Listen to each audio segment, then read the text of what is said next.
Hey, this is Adam with the Game Grid Arcade, here with a special announcement as to the next game that we're going to be adding to our game floor. And as you could already ascertain from the title of this video, as well as this image on the TV behind me, we are adding Bandai Namco's Maximum Tune 5 to our game lineup.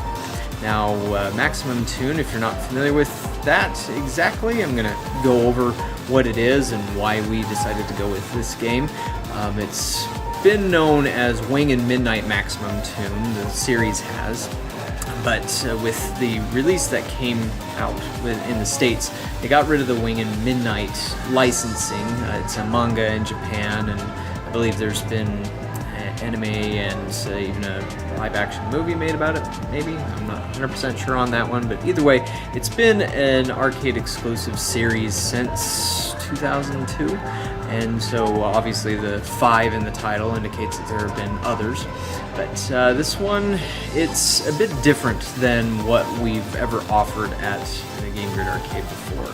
And now most of our new games have tended to be things that are more like light gun games and maybe a few other odds and ends. In January 2017, we did add Cruise and Blast by Raw Thrills to the arcade, and earlier this year in 2018 we added Redline Rampage by Global VR. Unfortunately, I haven't really covered that one because unfortunately it's had a lot of technical issues. One of them is working right now, but the other one have been having a lot of problems in getting that to work properly, so that's why I haven't really covered it. But when it comes to this style of racing for Maximum Tune 5, this one, well, I guess we should start saying Cruise and Blast is a game that has broad appeal. It doesn't require a lot of skill. My 2-year-old daughter enjoys it just fine. You don't need to push the gas. It didn't come with a brake. It didn't come with a stick shift. It's really just a game to offer that idea of sitting at a racing machine and just go and have fun with it. And the way that the levels are set up or the battles, it's always a neck and neck type thing. But again, it's really fun. It's been one of our most popular games, oftentimes our #1 game at the arcade, so I'm not ragging on it or blasting it. It's a fine game for what it is, but if you're one of those players that wants a bit more out of your racing game, that's where Maximum Tune 5 comes into play. And this, I would say, it's the polar opposite of Cruise and Blast, really, whereas on Cruise and Blast you don't even have to touch the gas pedal and it'll just go and you can have fun. With Maximum Tune, you do need to apply some skill to it and maybe put in some practice as well. But that's one of the things that makes it appealing, and at least I hope appeals to those out there that, of course, there are some that know what Maximum Tune is already, but if not, I think you're in for a real treat. If you like a little bit more depth, or I should say a lot more depth in comparison to cruising, from your arcade racer, then Maximum Tune has it in spades. And it's, I guess, one comparison, this might not be the most accurate one out there, but this is more like, say, Gran Turismo or Forza, as far as it's on a higher level of skill required to be able to play through the game and enjoy it. But this has so much to it that it's really hard to explain all of it in just a quick bite or put on a bumper sticker as to give you the full base of what Maximum Tune 5 entails.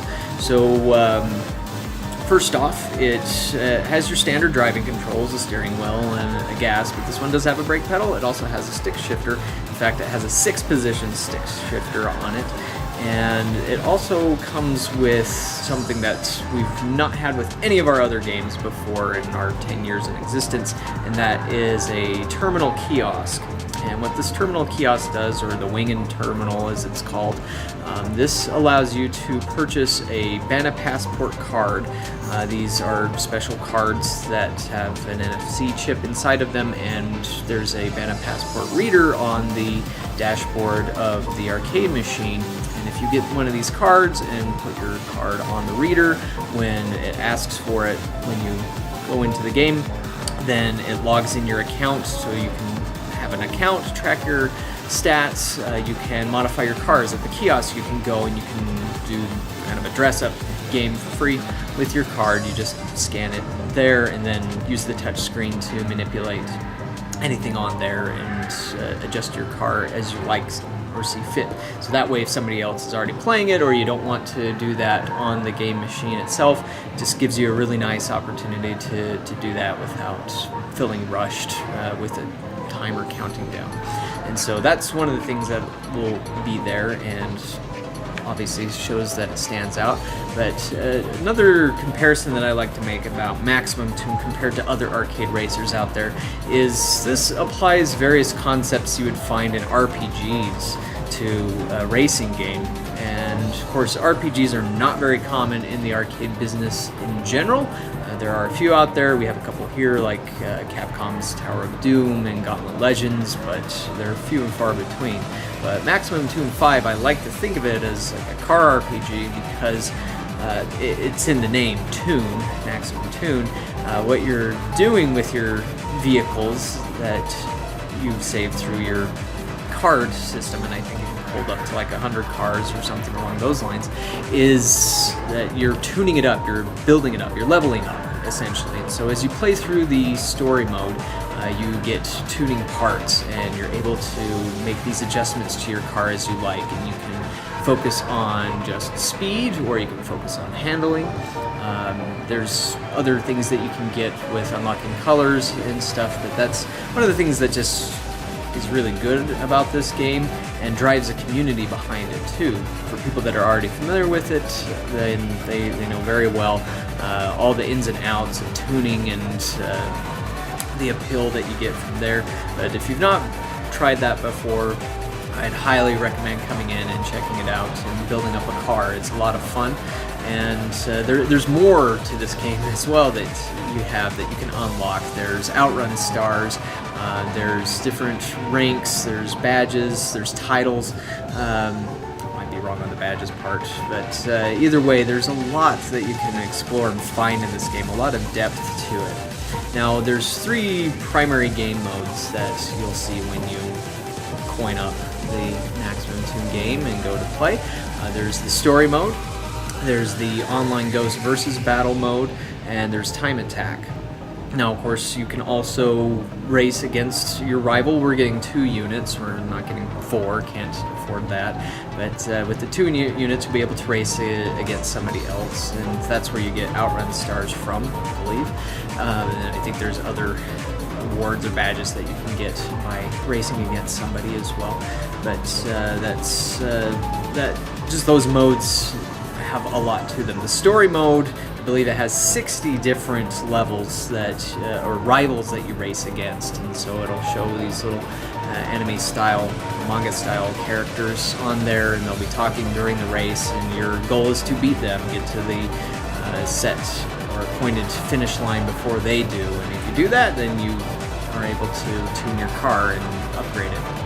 And there's a lot there, and the courses take place in Japan, so there's some most of them that I've seen are within like Tokyo or different Japanese cities. I've seen some on like the countryside or something like that.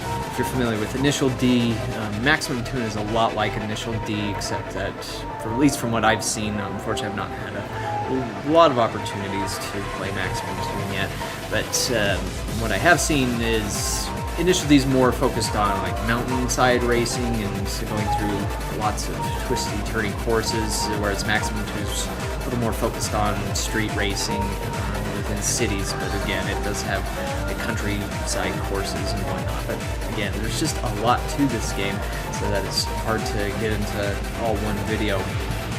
There's the online ghost versus battle mode. So this is an online enabled game, and part of that is in building your ghost. A ghost is essentially a recording of how you race, and when that is recorded, then other people in the country can race against your ghost.